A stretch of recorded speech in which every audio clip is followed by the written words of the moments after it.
जिस चीज के एवज उन्होंने अपनी जानों को बेच डाला वो बुरी थी, क्या अच्छा होता जो वो इस बात को जानते। और अगर वो ईमान लाते और परहेजगारी करते तो अल्लाह के हाथ से बहुत अच्छा सिला मिलता।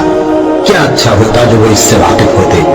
ए अहले ईमान, गुफ्तगू के वक्त पैगंबर सल्लल्लाहु अलैहि वसल्लम से राइना न कहा करो, उन्जुरना कहा करो और खूब सुन रखो, और काफिरों के लिए दुख देने वाला अजाब है।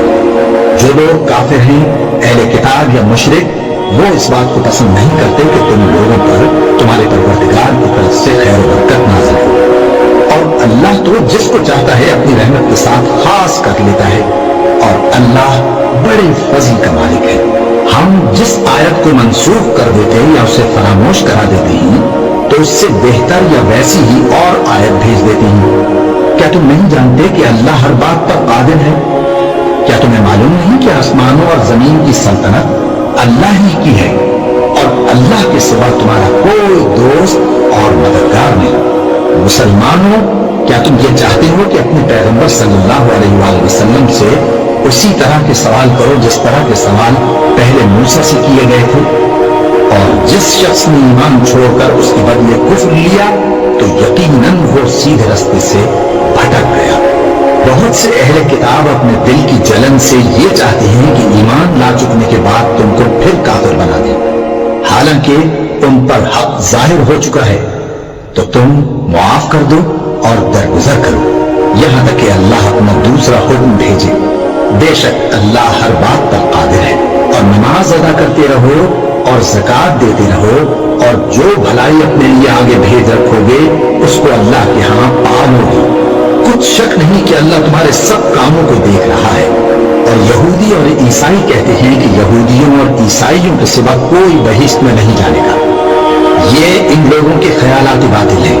ऐ पैगंबर, इनसे कह दो कि अगर सच्चे हो तो दलील पेश करो। हाँ, क्यों नहीं? जो शख्स अल्लाह के आगे गर्दन झुका दे यानी ईमान ले आए और वो नेकुकार भी हो तो उसका सिला उसके परवरदिगार के पास है। और ऐसे लोगों को क़यामत के दिन न किसी तरह का खौफ होगा और न वो गमनाक होगा। और यहूदी कहते हैं कि ईसाई रास्ते पर नहीं, और ईसाई कहते हैं कि यहूदी रास्ते पर नहीं, हालांकि वो किताब इलाही पढ़ते हैं। इसी तरह बिल्कुल इन्हीं किसी बात वो लोग कहते हैं जो कुछ नहीं जानते, यानी मुशरिक। तो जिस बात में ये लोग इख्तिलाफ कर रहे हैं, अल्लाह क़यामत के दिन उसका इनमें फैसला कर देगा। और उससे बढ़कर जालिम कौम जो अल्लाह की मस्जिदों में अल्लाह के नाम का जिक्र किए जाने को मना करे और उनकी वीरानी के लिए कोशिश करे। इन लोगों को कुछ हक नहीं कि इन मस्जिदों में दाखिल हों मगर डरते हुए। इनके लिए दुनिया में रुसवाई है और आखिरत में बड़ा अज़ाब। और मशरिक और मगरिब सब अल्लाह ही का है, तो जिधर भी तुम रुख करो उधर ही अल्लाह की जात है। बेशक अल्लाह साहिब वसअत है, बाखबर है।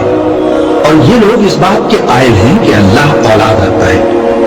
नहीं, वो पाक है, बल्कि जो कुछ आसमानों और जमीन में है सब उसी का है और सब उसके फर्माबरदार है। वही आसमानों और जमीन का पैदा करने वाला है, और जब कोई काम करना चाहता है तो उसको इरशाद फरमा देता है कि हो जा, तो वो हो जाता है। और जो लोग कुछ नहीं जानते यानी मुशरिक, वो कहते हैं कि अल्लाह हमसे कलाम क्यों नहीं करता, या हमारे पास कोई निशानी क्यों नहीं आती। इसी तरह जो लोग इनसे पहले थे वो भी इन्हीं किसी बातें किया करते थे। इन लोगों के दिल आपस में मिलते जुलते हैं। जो लोग साहिब यकीन हैं उनके समझाने के लिए हमने निशानियां बयान कर दी हैं। ऐ पैगंबर, हमने तुमको सच्चाई के साथ खुशखबरी सुनाने वाला और डराने वाला बनाकर भेजा है।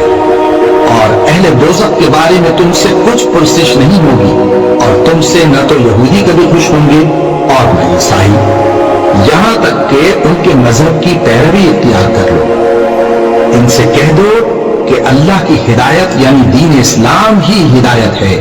और ऐ पैगंबर, अगर तुम अपने पास इल्म यानी वही इलाही के आ जाने पर भी उनकी ख्वाहिशों पर चलोगे तो तुमको अल्लाह की पकड़ से बचाने वाला न कोई दोस्त होगा न कोई मददगार। जिन लोगों को हमने किताब इनायत की है वो उसको ऐसा पढ़ते हैं जैसा उसके पढ़ने का हक है। यही लोग उस पर ईमान रखते हैं, और जो उसको नहीं मानते वही खसारा पाने वाले हैं।